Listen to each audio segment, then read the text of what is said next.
this is a big one, and I've asked a project executive that I respected a lot what the answer to this one is, but I'm going to ask you. When you think about the real objective of a project manager, going back to that loop, what is their actual mission, so that we can bring it home for the listeners? Okay, so the actual mission is Yeah. I'd go back to the book by Patrick Lencioni, Five Dysfunctions of a Team, and a quote in there that says, if you could get all of the people in an organisation rowing in the same direction, you could dominate any industry, any market, under any conditions, at any time. If you could get everyone, the PM's job is to get everyone headed in the same direction. If he could do that, you'll build any project under any circumstances, ever gets thrown at you at any time. That's my opinion. In my opinion, that is his number one job. I love that, and kudos to you for pronouncing his name right. I always get that wrong. That takes a lot of practice to get that right, especially for an Yeah, Aussie. because It did take a lot of practice to get that right. Make sure we have sound. Okay, part 4 of the 5-part series. This is pre-season for 2026. You want to have a high-performing team, then you need to create the right environment for them to be able to perform like that.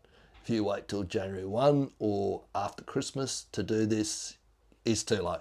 The time to prep for 2026 is right now. Anyway, day 4, part 4, piping, the real work. As you might have guessed, my background is piping. So I'm going to give you a quick overview what we're going to skirt through here today, so you can decide whether it's for you or not for you right now.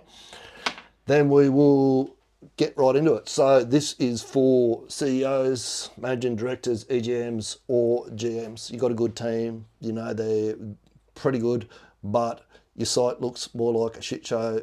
Or it is a shit show most of the time. I talk about there's 3 levels of shit show. It's a bit of a shit show, a real shit show, or complete and utter shit show. No matter which level that you're at, unless you've got all these things in place and you've got flow, you've got a shit show. Okay. All right, so they might be a really good team, but they haven't hit that next level of great. There might be some really good individuals within that team that perform exceptionally well, but they don't perform exceptionally well as a team. What we're going to have a look at is come from I've seen this time and time again. I'm actually going to tell you a story about a project manager used to drive me mad with this. It's worrying about 10% of someone's day losing. If one person loses 10% of their day, that eats in straight into our profit margin and it kills our, productivity. That is the wrong thing to focus on. One person losing 10% of one person's day. We need to look at this from a global overall perspective, okay? We're going to have a look at what the PM should actually be doing. 3 key tasks that they need to be able to do to execute this. And the dollar per value of those, hourly dollar per value of those 3 tasks. We're going to break anchors and look at the difference between linear and exponential and what you should be focusing on. This is a little hint here. Focusing on losing 10%, 8 hours of someone's day, 48 minutes, is linear thinking. It's never going to get us to where we want to go, okay, which is flow. So this quote down here, we're going to have a look at this. A system that is always busy is a highly ineffective system. I missed that one up there. And we're going to have a look at that quote just there, which is an hour lost. The constraint is an hour lost to the entire system. We're going to have a look at this flywheel, how we use this to drive not productivity, not efficiency, but effectiveness. I'll explain to you why. Actually, we'll write a little note about that right now, how you can be highly productive, or you could be, or someone in your team could be highly efficient and still be creating a lot of waste. Can't be effective and do it, however. What we're going for here is effectiveness. We're going to have a look at a platform called School, SK. If you hated school, don't worry. I hated school as well. In fact, one of the teachers said to me when I left, good luck, Adam, you're going to need it. So this one's spelt with a K, SKOOL. It actually drives 9 of the EXO. EXO is an exponential organisation, which is an organisation that is 10 times better than its nearest competition. They studied them, these startups, to see why they scaled so quickly. They found out there was 12 attributes. 9 of them can be driven by this platform called School here. You only actually need 4 to be able to do this really, really well. We're going to do 9 of them. Then we're going to wrap up, see why it all works, why this all pulls together. Okay, right, so the first thing we're going to do is to make this process work. If you haven't seen, go back and watch civils on day 1. We need to lay a decent pad to start with. Then we're going to get the structure up. Then we give it some mechanical to start working. And this is piping it all up so things flow. Okay. First thing we do is flip the org chart. These people at the front line are the ones that we need to get effective the most. They're the ones doing the actual work. They're the ones progressing the project towards the target that we need to hit. Look at each level below them as a support level. Supervisors, engineers, your estimators, your coordinators below them, purchasing, safety, contracts, stores, maintenance, and your businesses are generally split into 2 sections, which is projects and business as usual.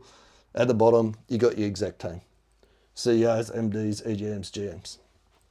They're the ones, every layer should be looked at from, not these guys are up the top looking down on everyone. And this is why we need to get rid of the word management out of project management. And you'll never actually hear me call it project management. It's project delivery. We're all the support level for the level that is above us. Okay, so burn this saying into your brain. 1 hour lost at the constraint is an hour lost to the entire system. Years ago, I had a project manager and he used to drive myself, and I was back to back with another guy. He used to drive us nuts. Every time the forklift stopped for 5 minutes, he was out to see us. Hey, Beanie, Hainsey, why was the forklift stopped? Why is no one on the forklift? Why is all the boys knocking off 3 minutes early and coming across? Do you know how much that costs us? Unfortunately, at that time, I knew at that time that construction is a game of opportunity. It's not a game of minutes. I'm not saying drop standards. I'm not saying let people knock off early. I'm not saying let people stand around for no good reason. Not what I'm about. We're about raising standards, not lowering. What I am saying is focusing purely on whether one person or a group of people have lost 10% of their day is the wrong focus. There's a lot more to it than just they knocked off 5 minutes earlier. So this is linear thinking, which we're going to break in a minute. Thinking like that. What we need to understand to start with is what was the dollar per hour value of the tasks that they were actually performing when they lost those 48 minutes. Now, for the PM, the value he delivers to the project is directly tied to this. What we're going to look at right now, this comes from the book called 80-20 Sales and Marketing, Definitive Guide to Doing Less and Making More.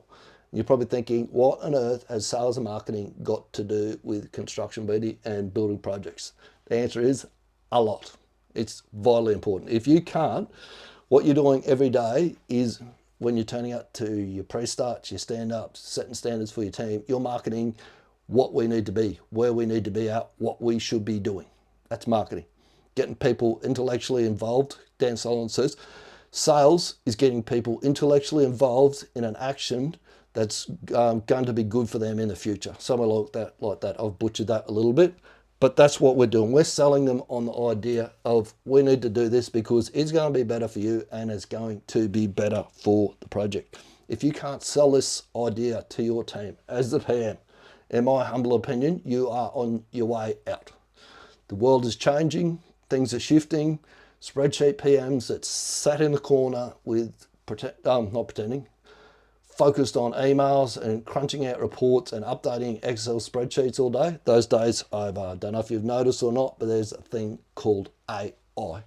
It can do all of those sorts of tasks for you now. You need to learn how to use it, how to leverage it, so that you can get out in the paddock and do the real work. So he splits all of his tasks into 4 columns. He talks about $10 per hour tasks, which is low administrative work. Emailing is one of those tasks. $100 per hour tasks, $1,000 per hour tasks, and $10,000 per hour tasks. So the PM, his top 3 jobs are, he should be planning and prioritising with his team, which funnily enough is $1,000 per hour task. I reckon it's actually worth a lot more than that, because when Perry looks at planning and prioritising being $1,000 per hour task, he talks about it from you doing that singly for yourself. So when you're doing it with your team, it becomes a lot more valuable. The second one that you need to be able to do is do social video with, well, he calls it social media, social video with extreme competence. This is the best tool that you have to be able to leverage and get this idea out to your team and have them all heading in the same direction. Like I spoke to earlier, Patrick Lencioni's thing. If you get all the people in an organisation rowing in the same direction, you'll dominate any market. You'll be able to do any project. Video is the number one tool that will, hang on, I hit the wrong button there and you've gone off to my other whiteboard. Video is the number one tool for being able to create leverage for yourself. Now, you don't have to get onto social media to do it. We can do it inside this platform here called School. This is probably the one that most project managers are going to struggle with the most. A lot of them aren't particularly good communicators and they don't want to be on video. We spend most of the day standing in front of people talking to them, so what's the difference? There is no difference. You need to start getting good at it. It's not going to be a nice to have in the future, it's going to be a prerequisite. Third one is establishing values and culture. He calls that a $10,000 per hour task. That's where we get to Japanese call, the gemba, out to the job and see what's actually going on. Talk to the people at the front line that are doing the work, spending the time with them. That's the most valuable work that you can be doing on your project, building your team, building your culture. There's a little framework called Orca that we use in a meeting called a debrief. If you haven't seen one of the previous videos on how Orca works, message me the words Orca video and I'll shoot you a link to that so you can go and have a look at it. That's where the majority of your day as a PM should be going, on those three tasks: planning and prioritising with your team, doing social videos, getting everyone on the same page, heading in the same direction, and establishing values and culture. Debrief and Orca being one of the key ways to do that. All right, so linear versus 10x, exponential, whatever you want to call it thinking. So if I take 30 steps in that direction, right there, where I'm going to be is about 30 meters from where I'm standing right now. You're probably thinking to yourself, that's brilliant, Beanie, how'd you come up with that? Because I'm a Boilermaker and I'm smart and I know how to add up. If we take 30 exponential steps, as in each step's doubles, so 1 becomes 2, 2 becomes 4, 4 becomes 8. 30 steps, we go 26 times around the planet. That's the way that we need to be thinking. We need to forget about the linear, as we've lost 10% of 8-hour day, so we lost 48 minutes, we lost 10% production. Not how it works. Lean tells us that 90%, most people choke on this one. They have a hard time accepting this, but go out when you get to the gemba, because you're out establishing your values and your culture, start having a look what's going on and seeing just how much waste or non-value added activity that there is out in the work front every day. Well, in the office, it's everywhere, all right? So 10% of our activities, regardless of how fantastic we tell ourselves we are what's known as value-added activities. Value-added activities means we're progressing the job towards completion. Welding something up, cutting, fitting, installing, wiring up for sparkies, compacting, putting dirt in for civils, building structure, doing alignments for mechanicals. That is value-added activity. Non-value-added activity is 90% of what happens every day. And that's why I said there's 10% this person actually didn't work for here, because we go, oh, he spent 48 minutes messing around, so I've lost 10% of his day. 9% of that would have been a complete and utter waste of time anyway. So out of that 48 minutes, he actually lost 4.8 minutes when you go by lean. So what did the rest of the time look like? He might have been overproducing. He might have been welding parts up because we just haven't got anything for him to do, the right thing for him to do at the moment. He made a heap of parts that we don't even need for 2 months yet. So they're going to sit in the paddock and start to rust. We're not even going to be able to find them when we go looking for them on and on and on the waste goes. Double handling, because he's made his parts early before we need them, we've got to double handle all of those materials. Rework, he might actually done work that was wrong because he didn't have the right drawings, his work pack wasn't right, he was using the wrong part, he was using the wrong grade of materials, could have been waiting, might have been wasted motion, he was going backwards and forwards to the stores because he can't plan his day, he's got ADHD and he's flat out counting from 1 to 3, much less working out what tools he needs to do the job. Context switching, could have been distracted by his phone, funnily enough. You wouldn't believe it, people get distracted by their phone on a construction site. So every time that he looks at his phone, another notification comes through, he's context switching backwards and forwards between his phone, not finishing off the work that he's actually done. He's given a job, again, he's got ADHD, he's got 8 jobs going on. The civil guys are the ones that I spoke to about this the other day. They're atrocious for it. I've done 2 jobs with civils and they absolutely do me head in. They'll dig a bit in this corner of the paddock over here, and then I'll go right the way over that corner of the paddock, start digging a trench over there. Then I'll get bored there and I'll come back over that way and dig there for a bit. Then I'll dig a little bit over here. Then I'll come back here, put a small piece of pipe in, start the backfill, and they won't actually fill the backfill. Then I'll go back over there again. Round it goes. I know I'm picking on the civils there. All the trades do it, but they're the ones that seem to be particularly bad at it. And last of all is wasted talent. Have we got her even doing things that she might have a skill set that we don't even know about, haven't even recognised because we've never even stopped and asked what a real skill set is. This process, little process down here, sorts that out. So we need to be looking at this from a global perspective. We need to be creating flow. What we really want to be measuring is, and it says it down here, a system that is always busy is an ineffective system.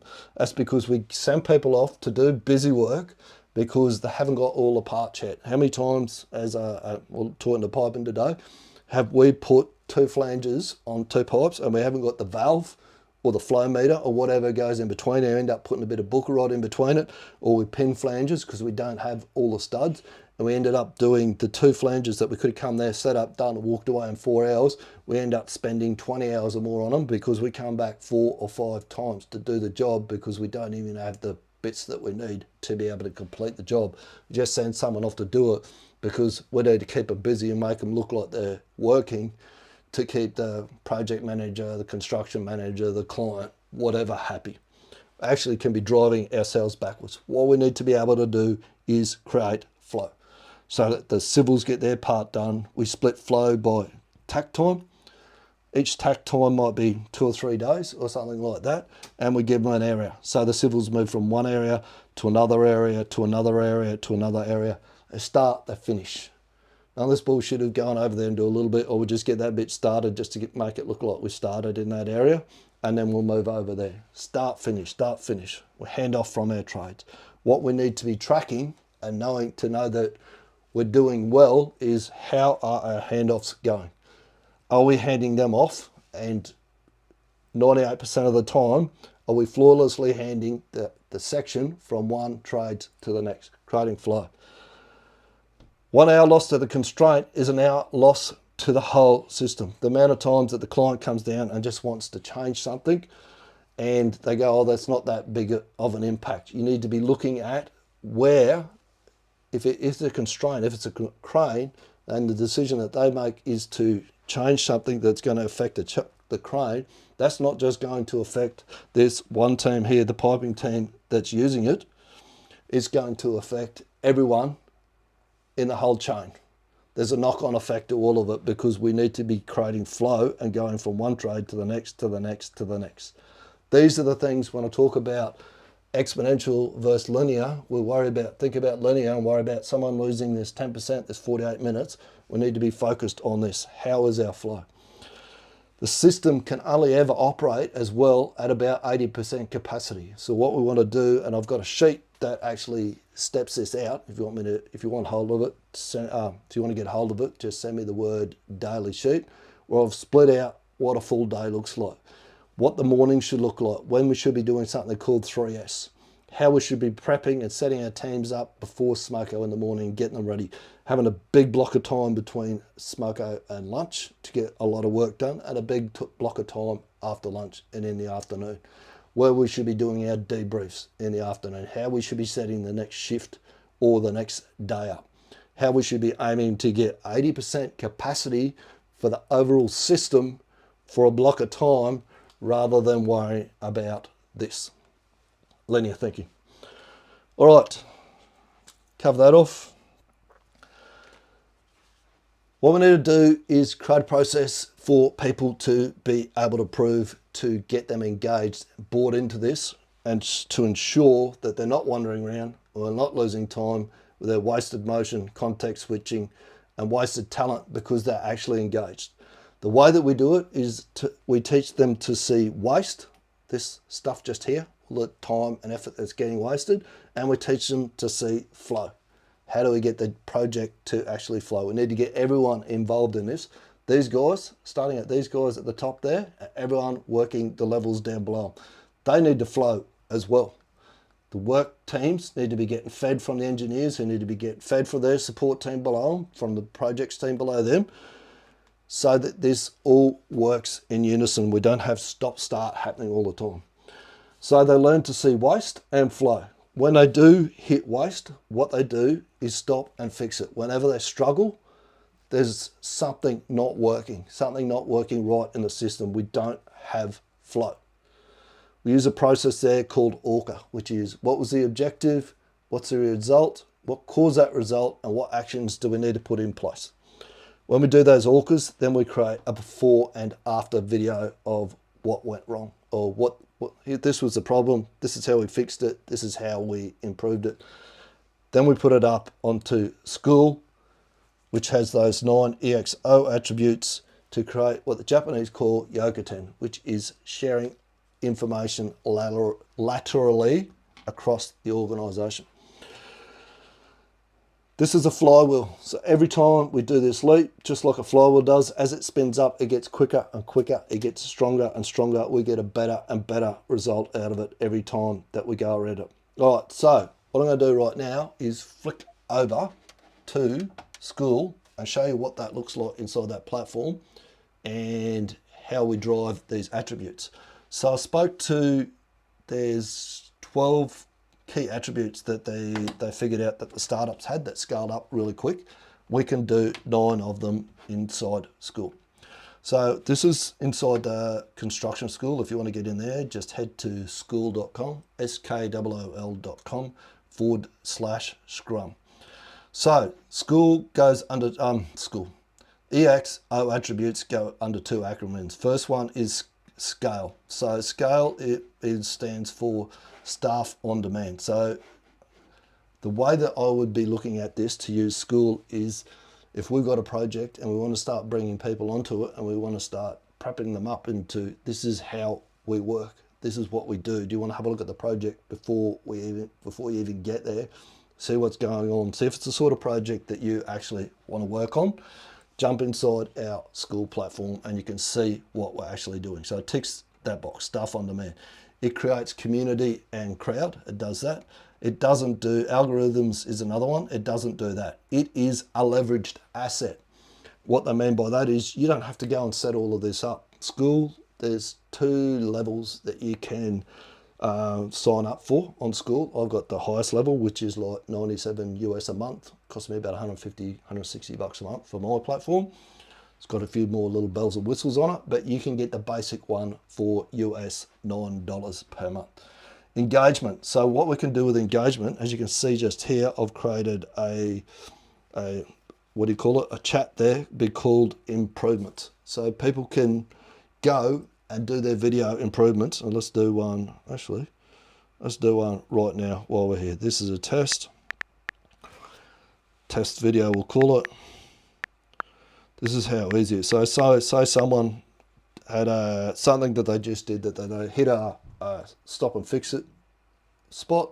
They did their ORCA and they're going to do a before and after video there. So just click on that little paper clip there and we want to add a video. We want to select a file and that will allow us to take a video. So what I can do is, and this is just a demonstration thing, I'll just make something up here. I'll go, I will have another problem with people not understanding the 8 wastes. It was getting explained at pre-start, but people just weren't picking up what was getting put down. So what we did is we created this little picture just here that we've got pinned up on the sites now. We explained the difference to them between linear and exponential, and we explained to them that 10% of what they do every day is actually driving the project and getting us their results, and 90% of it's non-value added activity, so they can start seeing these things every day. And then it's pinned up on the wall at our little hut in the pre-start, and we speak to it every morning. That's it. That's a video that someone could create and put up inside the platform so that it's creating engagement with the teams. The teams are going through this loop. So they learn to see waste and they learn to see flow. They stopped and fixed it. We could put another little video in there which explains to them how to go through the orca process. Here's a little tip for you. If you want to really tweak the orca process up, then you train an AI to do it with you, to go through the process with you. I actually do that with ChatGPT. If you want to see how that works, reach out to me. Happy to jump on and show you what I do, how I go about doing that. Just say ChatGPT orca process and we'll organise a time. I'll send you a link to my booking calendar so you can go across, book a time. Jump on, I'll show you what I do. So we've done our before and after video. Now, because that's up in our school platform, we're creating Yoga 10. So we are spinning the flywheel up. Okay, so it does engagement. The next thing, this is an interface. Interface between what everyone is doing and giving them the creating Yoga 10, the information that we need for them. We could be doing that by, hang on, keep writing, I haven't actually posted that yet, so I'll post that. Another powerful way that you could be doing this, using this as an interface, is you've got that little go live button there. So you hit that and you could go live across all of this. So you might have a particular learning that came out of yesterday's pre-start or orca sessions, or came out of one of the trainings, planning sessions that you did that you want to share across the whole site. You want to get everyone quickly and easy the same message in the morning across all the sites. Across all the groups, because they're all got little groups doing pre-starts right around the whole place. So instead of putting it in the pre-start and then the supervisor is all giving a different message and the message getting mixed and people not interpreting it right, the PM could jump on, go live on here inside the school platform. All the supervisor needs to do is have an iPad or his phone or whatever. Everyone at the pre-start can stand there and watch, and the PM can tell them, hey guys, this is the orca that we did yesterday. This is a new process that we put in place. This is what you need to do. This is what you need to see, how you need to go about doing it. This is what we expect moving forward. One message to the whole team, Yoga 10, across the whole site. Knocks out 98% of the communications issues that we had, and it's got people engaged as well. All right, it's got interface, so it's got dashboard. So what I'll show you here is on the leaders, if I go to leaderboards, will it show you my dashboards? No, if I click on my image there, what it does is give me, see that little dashboard that's just there? So those green dots show each time that I've interacted on the platform. So we can go in and have a look who is interacting there, who's doing well, who needs a little bit of coaching, who needs a bit of support, who's not really picking up what's put down. If we've got a big areas of white there where they're doing nothing inside the platform, then they're not, probably, damn good chance, they're not engaged. So we have a look at that. You can also, if we go back to, I'll just find you the right spot, there is a leaderboard. So we could be creating engagement by people move up the grades. So it could be like, oh, Beanie, well done, you made first grade son, there's your cap, present to him at pre-start. You've been doing an awesome job in school, heaps of interaction, helping people out, sharing stuff, there's your first grade cap. You can have, there's a leaderboard just there, so you can show who's been the most active in there this week. You give, I don't know, scratchies, whatever out, 30-day leaderboard, and then there's an all-time leaderboard. So it covers that dashboard. It covers experimentation, as I spoke to before. We created that little improvement chat there where people can go and do their improvements, their experiments that they've run on sites, little things that they've built, done, things that they've put in place throughout this process. Just there, it drives that experimentation. It creates autonomy.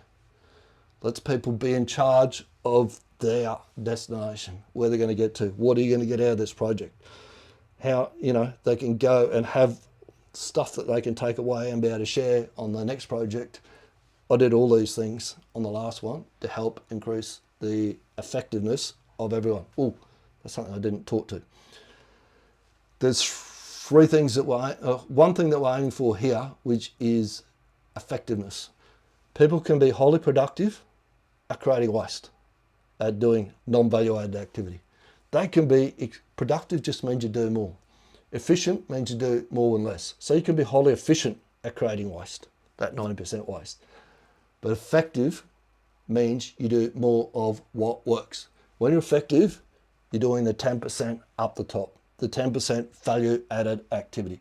So it's autonomous. They can get in there and the crews can take this and drive this as they learn in the flywheel, as they learn to see waste and create flow. They stop and fix things, they create their videos. It's creating autonomy for them as well. The whole system is improving. That 80%, getting that 80% capacity for those critical focus times is getting stronger and stronger and stronger every time we do that loop. And it's social technology. It's a social platform. It's like the days of when we had social media. I taught a lot of social media back early on in the piece. I'm talking from 2009 on. It was back in those days, Facebook, Instagram, wherever you went, you used to be able to get reach. By that, I mean, you used to be able to show people, put something up on your page and all of your followers would see it. If you're trying to do this, and you should be trying to use your social video on the social platforms, but a lot of the times people aren't going to see it because the algorithm's just not going to show it to them. Inside school, you run your own algorithm. So you're not competing with all the noise of the outside world. We're taking this fixation, I'm not going to call it an addiction, I'm going to call it a fixation with people being on their phones all day and taking it from a negative where they're on socials, wasting a lot of time. Should put that up there as in that 9% of waste. The amount of time that they spend on their phone, and use it for something positive. They could be learning. Instead of just sending people to race off and giving them bullshit tasks to do because we're not quite ready for them just yet. They need to wait a little bit and keep in flow. And flow is sometimes you will have waiting time. That's why it says a system that is always busy is ineffective. Is if our guys are busy all of the time, means they're doing a lot of this type of work to keep them busy. What we can be doing instead is using what Ryan Turing calls pockets of time to go and learn, have training videos in there, learn to see waste better, learn to plan. Jason Schroeder that I do a podcast with, he's a guy that's in the video at the start of this video. He has an enormous amount of tools and things that you can be learning about tack planning, this sort of stuff here. We could be teaching guys that are just coming in how to plan their own areas, giving them all tools to become better people. Like the All Blacks say in the book Legacy, better people make better All Blacks. Well, better construction workers make better construction projects. Right. We have covered all that. Why this works. Number one, incremental actions. We don't need we don't have to spend heaps of money on this. $9 to get the What's the Name platform. If you want someone like me, obviously that's going to come at a cost to help you move this quicker, and I'll tell you about what I would do and how I do that in a minute. Incremental actions that'll drive 10x results by focusing on the right thing, which is increasing this value at 10% of value add activities, not worried about 10% of 8 hours in isolation somewhere. Single point of data taken out of context. It's simple. It follows, Dr. Eli Goldratt says, to make any change in a big organisation, it must be simple. This is super simple. Follows the GREAT process, which a mate of mine, Tom Hughes, created, which is you got to get to the Gemba to do it, the work front to do it, which is I've created all this at the work front. 2 second lean was created at the work front. It's got to be easily recognised. We'll put a picture of that up out in the pre-starts, at the crib huts, all the rest of it, people will quickly recognise that. It's got to be easy to do. That's super simple. Anyone that can get on their phone, send a text message, can use school to create a little video to share a learning across the project. It's got to be available at the point of use. People are never more than 6 foot from their phone. Their phone's never more than 6 foot from the end of their hand. People have got to be tested and trained in it. We can quickly and easily do that with the school platform. We can teach them. We can get on there, one of those lives, and go, this is a great example of how someone fixed something. PM can be walking the paddock and go, hey boys, that looks really good. What have you done there? Blah, blah, blah. Perfect. Let me grab my phone out, whip my phone out, and we're going to do a video right now, social video. We're going to establish cultures, set standards with school right now, and share that across the organisation right now. Eliminate the 8th waste. Talk about 8 wastes in lean. The 8th waste is wasted talent, wasted potential. Eliminates the 8th waste by creating autonomy, gives people a purpose, and lets them drive towards mastery. If you want my help doing all of this, there's 2 key roles that I play in this. Number 1 is your wingman. So the wingman's job is to have your back, watch when things are going off track, what's going wrong. Help you create alignment across all your teams. You're not going to get this to roll straight out across a big project straight up. It's going to take a little bit of work, or it's going to take a fair bit of work. Worth it, but it's going to take a lot of work to be able to make it actually happen. Someone's got to be able to market and sell the idea to get the buy-in that we need to drive this. Help you avoid the traps. There are a lot of traps you can fall into, and if you're going to go and do it by yourself, do it by yourself. Just recognise the fact that progress isn't linear, and there's going to be a lot of ups and downs to get to a good result. You'll get there, but also operate as a catalyst, so help remove roadblocks and help remove the resistance to change. That's what I do. All right, by this point of the video, there's either 1 or 2 conversations going on in your head. So the first conversation is, do you want to work with me to do this? And the answer that's probably going on in your head sounds a lot like this. Roy, you come to the clubs tonight? Hold on, will you be there? Of course, bro. Then fuck no.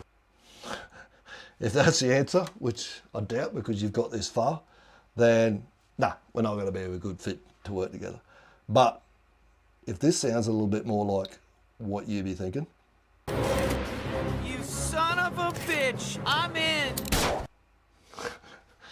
Reach out, message me the words 2026 pre-season training. If you're watching this video and we've gone past 2026 already, use those words anyway, because this works the exact same way. The reason that I'm using 2026 pre-season training now is to alert people to the fact that 2026 starts now. It's November at the moment, it's mid-November. You're pushing uphill to get started and ready to have this ready to roll in January already. We don't realise how far in advance we need to be before we're actually going to see some real momentum from these things. You're not going to start this on January 1 and be hitting your straps by Australia Day if you're starting from scratch, particularly if you don't have a wingman or a catalyst. Start getting the stuff in place just now. Go back, watch the other videos, look at the civil video, look at the structure video, look at the mechanical video, look at the piping. Next one's going to be electrical, where we're going to start introducing AI and more of our dashboards, which will be driven by our Trello board called Mox. Anyway, regardless of whether you decide to work with me or not, whether you're a Roy Kent or you're you son of a bitch, I'm in, take it, use it, make it a great week. But whatever you do, don't start 2026 like this.